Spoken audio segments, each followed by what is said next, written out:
اسلام ایک اصول بیان کر رہا ہے، سورہ انفال کی یہ آخری آیتیں ہیں جن میں غنیمت کے احکام بیان کیے جا رہے ہیں۔ اب یہ جو آیتیں ہیں نا، ان الذین آمنوا وہاجروا وجاہدوا باموالہم، یہاں سے آخر تک جو پورا رکوع ہے، اس کے فقہی احکام آپ پہلے سمجھ لیں گے تو پھر انشاءاللہ تفسیر سمجھنے میں آپ کے لیے آسانی ہوگی۔ ان آیتوں میں اصل میں قرآن یہ بتا رہا ہے وراثت کے احکام، کہ ہوا یہ تھا کہ جو مہاجر صحابہ تھے جب وہ ہجرت کر کے آئے تو ان کے سارے رشتہ دار زیادہ تر کے مکہ میں رہ گئے، کوئی اکیلا آیا، باپ آیا تو بیٹا وہاں ہے، شوہر آیا تو بیوی وہاں رہ گئی، اس طرح سے رشتہ دار سارے تتر بتر ہو گئے تھے۔ اب یہ سارے قسم کرسی میں تھے، تو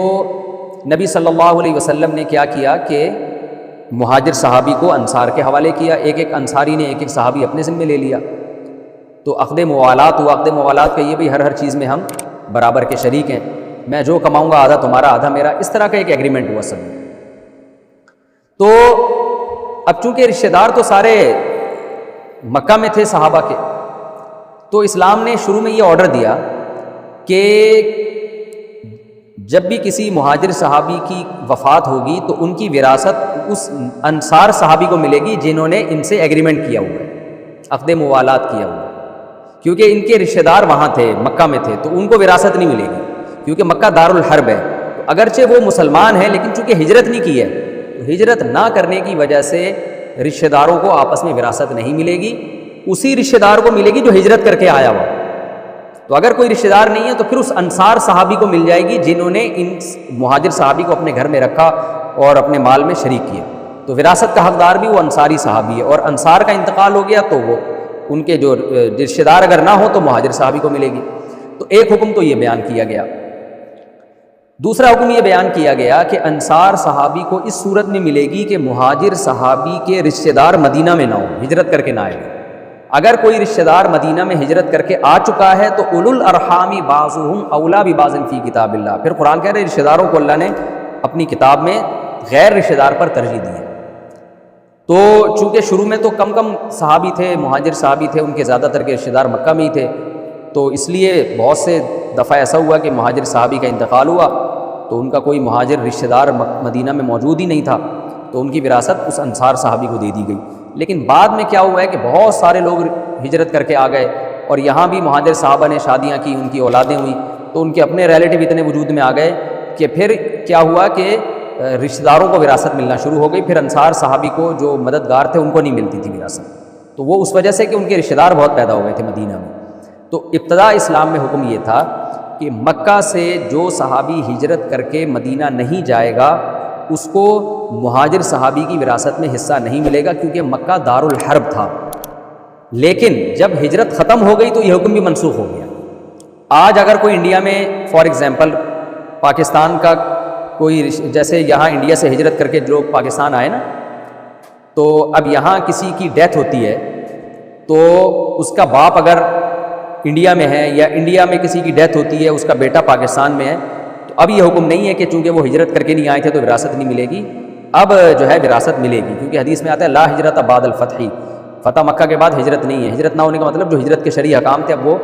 اس معنی میں نہیں رہے ہیں، وراثت کے احکام اب جاری ہوں گے، پہلے جاری نہیں ہوتے تھے۔ تو مکہ فتح ہونے کے بعد یہ حکم منسوخ ہو گیا۔ تو شروع میں حکم یہ تھا کہ جن صحابی نے مکہ سے ہجرت کی ہے اور ان کے کوئی ریلیٹیو اگر مکہ میں موجود ہیں، ہجرت نہیں کی، تو آپس میں دونوں ایک دوسرے کی وراثت کے حقدار نہیں ہوں گے۔ لیکن میں نے بتایا مکہ جب فتح ہوا تو یہ حکم ختم ہو گیا، اب حقدار ہوں گے۔ اور انصار صحابی کو جو وراثت ملا کرتی تھی شروع میں، وہ حکم بھی اب منسوخ ہو گیا ہے، کیونکہ اب جب ہجرت ہی نہیں ہے تو انصار کا کانسیپٹ بھی ختم ہو گیا، لیکن شروع میں تھا۔ البتہ عقد موالات یہ ہوتا ہے کہ آپ کسی دوست سے ایگریمنٹ کر لیں، کسی آدمی سے، کہ بھائی تم جو بھی کماؤ گے آدھا میرا آدھا تمہارا، میں زندگی بھر جو بھی کماؤں گا آدھا میرا آدھا تمہارا، اور ہر چیز میں سوائے جو ہے نا جو بھی جتنے بھی اموال ہیں شریک ہوں گے، اس کو عقد موالات کہا جاتا ہے۔ آج کل یہ ہوتا نہیں ہے، پہلے ہوتا تھا۔ تو امام حنیفہ کے نزدیک اگر کسی کا کوئی رشتہ دار نہیں ہے تو اب بھی عقد موالات کی وجہ سے اس کو وراثت ملے گی، لیکن اس کے احکام بہت پیچیدہ ہیں اور آج کل اس پر عمل بھی نہیں ہوتے، اس لیے مجھے اس کی ڈیٹیل میں جانے کی ضرورت نہیں ہے۔ تو رشتہ دار بہرحال پہلے حقدار ہے۔ تو یہ کچھ احکام تھے جو قرآن نے بیان کیے۔ دوسرا فقہی مسئلہ یہ ہے کہ اسلام میں آرڈر یہ ہے کہ کافر کی وراثت کا حقدار ہوتا ہے، مسلمان اور کافر ایک دوسرے کے وارث نہیں بنتے۔ مثال کے طور پر باپ عیسائی تھا، بیٹے نے اسلام قبول کر لیا، تو اب اس بیٹے کو اس عیسائی باپ کی وراثت نہیں ملے گی۔ یا خدا نخواستہ بیٹا مرتد ہو گیا، باپ مسلمان تھا، بیٹا عیسائی ہے، بیٹے کو بھی باپ کی وراثت نہیں ملے گی، یعنی مسلمان بھی کافر کا وارث نہیں بنے گا، کافر مسلمان کا وارث نہیں بنے گا۔ فقہاء نے مسئلہ بیان کیا ہے کہ اگر کوئی کسی عیسائی عورت سے شادی کرتا ہے، جیسے کہ اہل کتاب سے شادی کی اجازت ہے، تو نکاح تو جائز ہے، اولاد بھی حلال کہلائے گی وہ، لیکن اولاد مسلمان کہلائے گی، تو شوہر کے مرنے کے بعد بیوی کو وراثت میں حصہ نہیں ملے گا اس بیوی کو، کیونکہ یہ عیسائی ہے، کافر اور مسلمان ایک دوسرے کے وارث نہیں بن سکتے۔ اسی طرح اگر اس کی عیسائی بیوی کا پہلے انتقال ہو گیا تو اس بیوی کی وراثت میں بھی شوہر کا حصہ نہیں ہے، تو یہ بھی یہاں پر بیان کیا گیا ہے۔ اب یہ فقہی حکام آپ نے سمجھ لی، اب انشاءاللہ آپ کو تفسیر سمجھنے میں آسانی ہوگی۔ قرآن کہہ رہے ہیں ان الذین آمنوا، بے شک وہ لوگ جو ایمان لائے اور ہجرت کی اور اللہ کے راستے میں جان اور مال کے ساتھ جہاد کیا۔ یہ جان اور مال کے ساتھ جہاد جو کیا نا، یہ ویسے ہی قرآن نے ذکر کر دیا، چونکہ ایمان لانے کے بعد جنہوں نے ہجرت کی تھی سبھی جہاد بھی کرتے تھے، لیکن حکم کا مدار اس پر نہیں ہے، جہاد نہ بھی کیا ہو تو بھی وراثت میں حقدار ہوں گے وہ، یہ ویسے ہی اللہ نے بیان کر دیا ان کی فضیلت بیان کرنے کے لیے۔ بے شک وہ لوگ جو ایمان لائے اور ہجرت کی اور اللہ کے راستے میں جان مال سے جہاد کیا۔ اسی طرح والذین آووا ونصروا، اور وہ لوگ جنہوں نے ان مہاجرین کو ٹھکانہ دیا اور ان کی مدد کی، اولئک بعضهم اولیاء بعض، یہ دونوں ایک دوسرے کے ولی ہیں، متولی ہیں، یعنی وارث ہیں، ان کو ایک دوسرے کی وراثت ملے گی۔ مہاجر کا انتقال ہوگا تو انصار کو وراثت ملے گی، انصاری کا انتقال ہوگا تو مہاجر کو وراثت ملے گی، لیکن اس رکوع کے آخر میں اللہ نے بتا دیا کہ یہ جب قریبی رشتہ دار نہ ہو، قریبی رشتہ دار ہیں تو ان کو دوسرے پر، یعنی قریبی رشتہ دار پہلے وراثت کے حقدار ہوں گے۔ یہ آگے اللہ کہتے ہیں والذین آمنوا، اور وہ لوگ جو ایمان لائے، ولم یہاجروا، اور انہوں نے ہجرت نہیں کی، ما لکم من ولایتہم من شیء، تو پھر تمہیں ان کی ولایت میں یعنی ان کی وراثت میں کچھ بھی نہیں ملے گا، نہ تمہیں ان سے وراثت ملے گی نہ انہیں تم سے وراثت ملے گی، حتی یہاجروا، جب تک کہ وہ ہجرت نہ کر لیں۔ لیکن یہ حکم فتح مکہ کے بعد منسوخ ہو گیا۔ قرآن کہہ رہا ہے وراثت میں تو ایک دوسرے کے حقدار نہیں ہوں گے، لیکن یہ نہیں کہ تمہارا ان سے تعلق ہی ختم ہو گیا، نہ نہ نہ نہ نہ۔ وَإِنِ اسْتَنصَرُوكُمْ فِي الدِّينِ، اگر دین کے معاملے میں تم سے مدد طلب کریں، جیسے وہ مکہ میں ہیں اور کافر ان پہ ظلم کرنا شروع کر دے اور وہ تم سے مدد طلب کریں، فَعَلَيْكُمُ النَّصْرُ، تو تم پر ان کی مدد واجب ہے، ٹھیک ہے، وراثت کے احکام تو جاری نہیں ہو رہے لیکن مدد تمہیں بہرحال ان کی کرنی پڑے گی۔ إِلَّا عَلَىٰ قَوْمٍ، ہاں ایسی قوم کے خلاف تم مدد نہیں کر سکتے، بَيْنَكُمْ وَبَيْنَهُمْ مِيثَاقٌ، کہ تمہارا اور ان کا ایگریمنٹ ہو آپس میں، تو ایگریمنٹ اگر ہے تو ظاہر ہے پھر تو نہیں مدد ہو سکتی، کیونکہ تم نے جنگ بندی کا ایگریمنٹ کیا ہوا۔ دیکھیں قرآن کیسے ہی یعنی ایگریمنٹ کی پابندی کا حکم دیتا ہے۔ آپ نے کسی قوم سے ایگریمنٹ کیا کہ ہم تم سے نہیں لڑیں گے، اب وہ قوم آپ کے ظلم کر رہی ہے، کسی آپ ہی کے اہل اسلام سے لڑ رہی ہے، تو بھی قرآن آپ کو اجازت نہیں دیتا کہ آپ اس قوم سے لڑیں، مدد کے لیے بھی لڑیں، وجہ اس کی ہے کہ آپ کا جنگ بندی کا معاہدہ ہے۔ تو قرآن کہتے ہیں مکہ میں جو کمزور مسلمان ہیں تم پر لازم ہے کہ ان کی مدد کرو اور ظالموں سے لڑو، مگر وہ ظالم جن سے تمہارا جنگ بندی کا ایگریمنٹ ہے ان سے تمہیں لڑنے کی اجازت نہیں ہے۔ واللہ بما تعملون بصیر، جو کچھ تم کر رہے ہو اللہ وہ دیکھ رہا ہے۔ والذین کفروا بعضهم اولیاء بعض، اور جو کافر ہیں وہ ایک دوسرے کے ولی ہیں یعنی وارث ہیں، یعنی کافر کی وراثت کافر کو ملے گی، مسلمان کو نہیں ملے گی۔ آگے قرآن کہتا ہے الا تفعلوه، اگر تم اس حکم پر عمل نہیں کرو گے، کیا مطلب الٹا پلٹا کرنا شروع کر دو گے، مسلمان مر رہا ہے اس کی وراثت کافر کو دے رہے ہو، کافر مر رہا ہے اس کی وراثت مسلمان کو دے رہے ہو صرف رشتہ داری کی بیس پہ، اس سے کیا ہوگا، زمین میں بہت بڑا فتنہ اور بہت بڑا فساد ہوگا۔ وہ فساد کیا ہے کہ اسلام اور کفر آپس میں مرج ہو جائیں گے۔ اسلام چاہتا ہے اسلام کا ایک الگ مسلمانوں کا تشخص ہو، کافر ایک الگ قوم سمجھی جائے۔ اتنی ہیومن رائٹس اور جو ہے نا انسانیت کو جوڑنے کی باتیں کرنا، اتنے براڈ مائنڈڈ بن جانا کہ اسلام اور کفر کا فرق ہی ختم ہو جائے، تو اس سے اسلام کمزور پڑے گا، اسلام کا تشخص ختم ہو جائے گا، اور جب اسلام کا تشخص ختم ہوگا اسلام کمزور ہوگا، اور اسلام کمزور ہونے سے زمین میں فساد پھیلے گا۔